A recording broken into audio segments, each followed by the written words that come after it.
ನೀವು ಹಿಂದೂಗಳಾಗಿದ್ದರೆ ನಿಮ್ಮ ಮನೇಲಿ ಅದು ಇರಬೇಕು. ಭಗವದ್ಗೀತೆ ಇವತ್ತಿನ ವಿಶೇಷ ಸಂಚಿಕೆ ಏನಪ್ಪ ಅಂದರೆ ಅಷ್ಟವಕ್ರ ಗೀತಾ. ಕರ್ಮಯೋಗ, ರಾಜಯೋಗ, ಭಕ್ತಿಯೋಗ.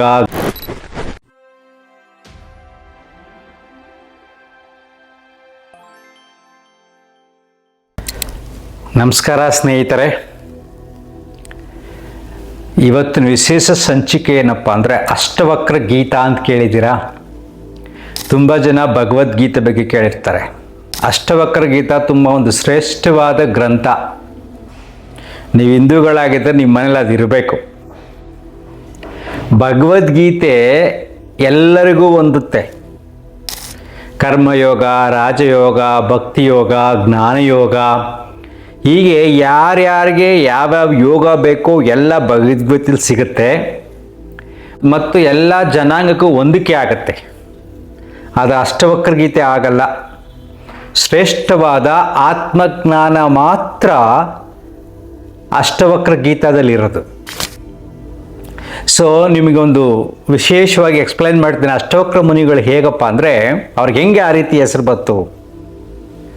ಅವರು ತಾಯಿಯ ಗರ್ಭದಲ್ಲಿರಬೇಕಾದಾಗ ಅವರ ಮುಂದುಗಡೆ ಅವರ ತಂದೆ ಯಾವಾಗಲೂ ವೇದ ಪಠಣ ಮಾಡ್ತಾಯಿದ್ರು ಪ್ರತಿದಿನ. ಒಂದು ಸಾರಿ ತಾಯಿಯ ಗರ್ಭದಿಂದ ಒಂದು ವಾಣಿ ಕೇಳಿಸ್ತು.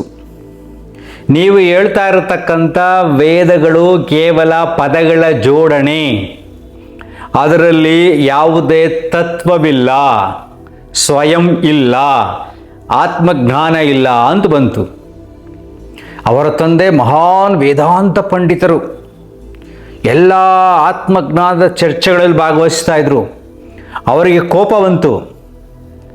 ಮೊದಲೇ ವಾದ ವಿವಾದಗಳಲ್ಲಿ ಗೆದ್ದವರು, ತಂದೆ ಬೇರೆ, ತುಂಬ ಕೋಪ ಬಂತು, ಶಾಪ ಕೊಟ್ಟರು. ನೀನು ಅಷ್ಟವಕ್ರನಾಗಿ ಹುಟ್ಟು ಅಂದರೆ 8 ಅಂಗಗಳು ವಕ್ರವಾಗಿ ಹುಟ್ಟಬೇಕು, ಆ ರೀತಿ ಶಾಪ ಕೊಟ್ಟರು.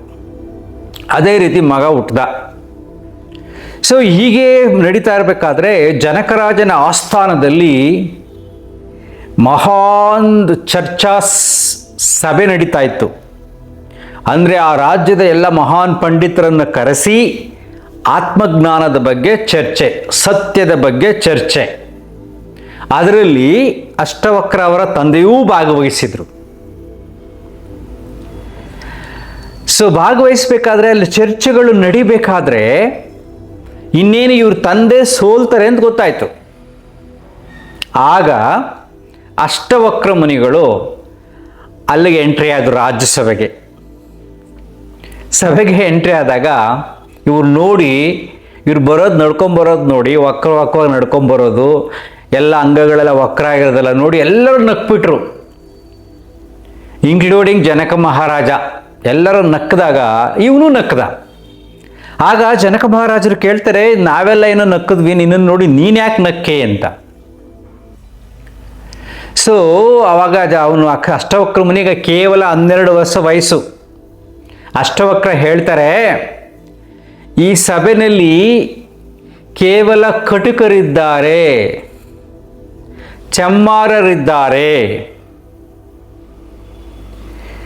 ಇಲ್ಲಿ ಸತ್ಯ ದರ್ಶನ ಆಗ್ತಾ ಇಲ್ಲ, ಆತ್ಮವಿಮರ್ಶೆ ಆಗ್ತಾ ಇಲ್ಲ, ಕೇವಲ ಹೊರಗಿದನ್ನು ನೋಡ್ತಾ ಇದ್ದಾರೆ.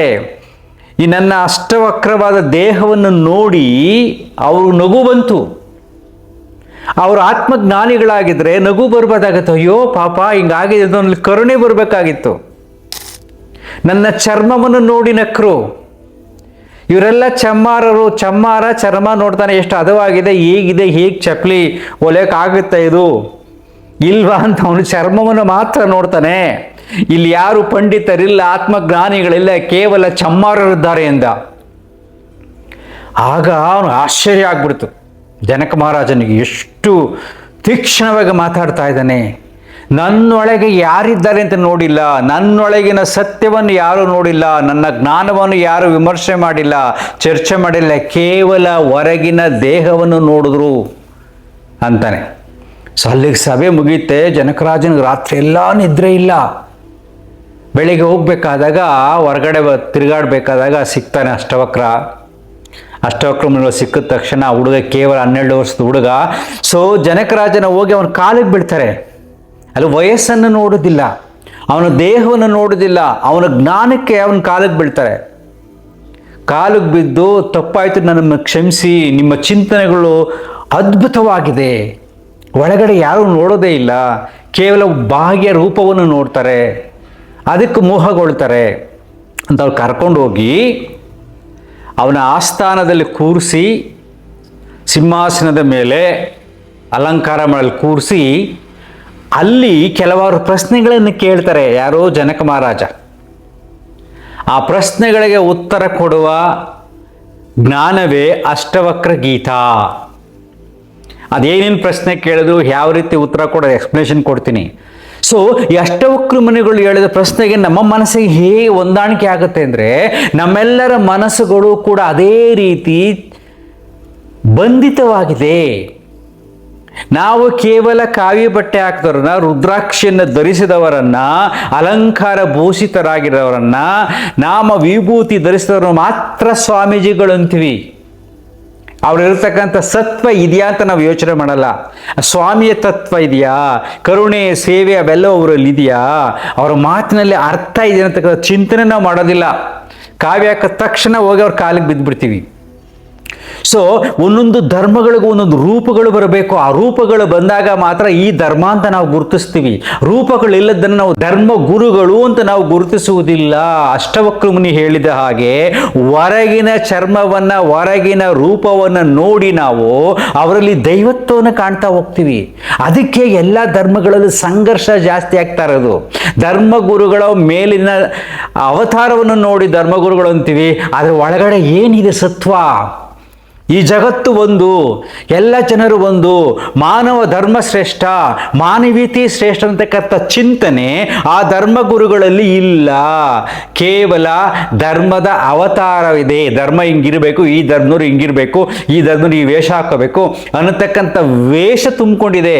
ನೋಡಿ, ಈ ಭೂಮಿ ಮೇಲೆ ಎಷ್ಟೊಂದು ಆಘಾತಗಳು, ಯುದ್ಧಗಳು ನಡೀತಾ ಇದೆ ಅಂದರೆ ಎಲ್ಲ ಧರ್ಮಗುರುಗಳ ಕಾಣಿಕೆ ಏನಿದೆ ಅಲ್ವಾ? ಆ ರಾಜರುಗಳಿಗೆ ಧರ್ಮಗುರುಗಳು ಏನು ಬೋಧನೆಯನ್ನು ಮಾಡ್ತಾ ಇದ್ದಾರೆ, ಅವರಲ್ಲಿ ಏನೇನು ಪರಿವರ್ತನೆ ಆಗಿದೆ. ಸೊ ಜನಕರಾಜನ ತುಂಬ ಪರಿವರ್ತನೆ ಆಗುತ್ತೆ ಅಷ್ಟವಕ್ರ ಮುನಿಗಳ ಮಾತುಗಳಿಂದ. ಅದು ಮುಂದಿನ ಎಪಿಸೋಡಲ್ಲಿ ಹೇಳ್ತೀನಿ ಒಂದೊಂದರಾಗಿ. ಆದರೆ ಈಗಿನ ಜಗತ್ತಿನಲ್ಲಿ ಧರ್ಮಗುರುಗಳ ಮಾತುಗಳು ಎಷ್ಟು ಪರಿಣಾಮಕಾರಿಯಾಗಿ ರಾಜಕಾರಣಿಗಳ ಮೇಲೆ ಬೀರ್ತಾ ಇದೆ? ಇಲ್ಲವೇ ಇಲ್ಲ. ಎಲ್ಲ ಕಡೆ ಭ್ರಷ್ಟಾಚಾರ ತಾಂಡವಾದ, ಸ್ವಾರ್ಥ ಜಾಸ್ತಿ ಆಗ್ತಾ ಇದೆ, ಅಂಧಕಾರ ಜಾಸ್ತಿ ಆಗಿ ಯುದ್ಧಗಳು ಜಾಸ್ತಿ ಆಗ್ತಾ ಇದೆ. ಅಂದರೆ ಅಲ್ಲಿ ಇರ್ತಕ್ಕಂಥ ಧರ್ಮಗುರುಗಳಲ್ಲಿ ಸತ್ವ ಇಲ್ಲ. ಸತ್ವ ಇದ್ದಿದ್ದರೆ ಅವರು ತುಂಬ ಪವರ್ಫುಲ್ ಆಗಿರೋ ಧರ್ಮಗುರುಗಳು ಬೋಧನೆ ಮಾಡ್ತಾ ಇದ್ರು ನೋಡಿ. ಸೊ ಹೀಗೆ ನಮ್ಮ ಮನಸ್ಸುಗಳು ಕೇವಲ ಅವತಾರಗಳಲ್ಲಿ, ವೇಷಧಾರಿಗಳಲ್ಲಿ ಸ್ಟಕ್ ಆಗಿಬಿಟ್ಟಿದೆ ನಮ್ಮದು. ಒಬ್ಬ ಸಾಮಾನ್ಯನ ಮನಸ್ಸಿನಲ್ಲಿ ದೈವತ್ವ ಎಷ್ಟಿದೆ ಅಂತ ಗುರುತಿಸುವ ಶಕ್ತಿಯನ್ನು ನಾವು ಕಳ್ಕೊಂಡ್ಬಿಟ್ಟಿದ್ದೀವಿ. ಇವನ್ ಕೂಡ ವೇಷಧಾರಿಗಳು, ಧರ್ಮಗುರುಗಳು ಕೂಡ ಅದನ್ನು ಗುರುತಿಸಲ್ಲ. ಸೊ ನಿಜವಾದ ಸತ್ವ ಆ ಗುರುಗಳಲ್ಲಿ ಇದ್ದಿದ್ದರೆ, ಆ ವೇಷಧಾರಿಗಳಲ್ಲಿ ಇದ್ದಿದ್ದರೆ, ಏನೇನು ವೇಷ, ನಾನಾ ವೇಷಗಳನ್ನು ಹಾಕೋತೀವೋ ಅವರಲ್ಲಿ ಇದ್ದಿದ್ದರೆ ಅದು ಪರಿವರ್ತನೆಯನ್ನು ತರುತ್ತೆ. ಸುತ್ತಲೂ ಯಾರ್ಯಾರಿದ್ದಾರೋ ಅವರು ಪರಿವರ್ತನೆ ಆಗ್ತಾರೆ. ಮಠ ಮಂದಿರಗಳಲ್ಲಿ ಯೋಗಿಗಳಾಗ್ತಾರೆ. ಅಂದರೆ ಯಾವುದೇ ರಾಗ ದ್ವೇಷಗಳಿಲ್ಲದೆ, ಆಶೆಗಳಿಲ್ಲದೆ ಅಲ್ಲೆಲ್ಲ ಸುತ್ತಮುತ್ತಲಿರ್ತಕ್ಕಂಥವರೆಲ್ಲ ಮಹಾನ್ ಯೋಗಿಗಳಾಗ್ತಾರೆ, ಸತ್ಯವಂತರಾಗ್ತಾರೆ. ಇವರ ಹತ್ತಿರಕ್ಕೆ ಹೋದಂಥ ಅಂದರೆ ದೊಡ್ಡ ದೊಡ್ಡ ವ್ಯಕ್ತಿಗಳು, ಈಗ ರಾಜಕಾರಣಿಗಳು ಅಂತ ಕರಿತೀವಿ, ಆವಾಗ ರಾಜರು, ಅವರು ಪರಿವರ್ತನೆ ಆಗ್ತಾರೆ. ಇಲ್ಲೇ ಸತ್ವ ಇಲ್ಲ. ವೇಷ ಹಾಕೊಂಡು ನಾವು ನಾನಾ ಸಮಾಜಕ್ಕೆ, ಮನಸ್ಸುಗಳಿಗೆ ಮೋಸ ಮಾಡ್ತಾ ಇದ್ದೀವಿ. ಎಷ್ಟು ಸೊಗಸಾಗಿದೆ ನೋಡಿ ಈ ಕತೆ ಅಷ್ಟವಕ್ರ ಮುನಿಗಳದ್ದು. ಸೊ ಇನ್ನು ಮುಂದಿನ ಎಪಿಸೋಡ್ಗಳಲ್ಲಿ ಅಷ್ಟವಕ್ರ ಮುನಿಗೂ ಮತ್ತು ಜನಕರಾಜನಿಗೂ ಮಧ್ಯೆ ಯಾವ ರೀತಿಯಾದ ಸಂಭಾಷಣೆ ನಡೀತು, ಅದರಲ್ಲಿ ಎಂಥ ಅದ್ಭುತವಾದ ಸತ್ಯ ಇದೆ ಅಂತ ತಿಳಿಸ್ತೀನಿ. ಸಾತ್ವಿಕರು, ಚಿಂತಕರು, ಜ್ಞಾನಿಗಳು ತಪ್ಪದೆ ಮುಂದಿನ ಎಪಿಸೋಡ್ನ ನೋಡಿ. Thank you. ಅಂತರ್ಮುಖಿ ಸದಾಸುಖಿ.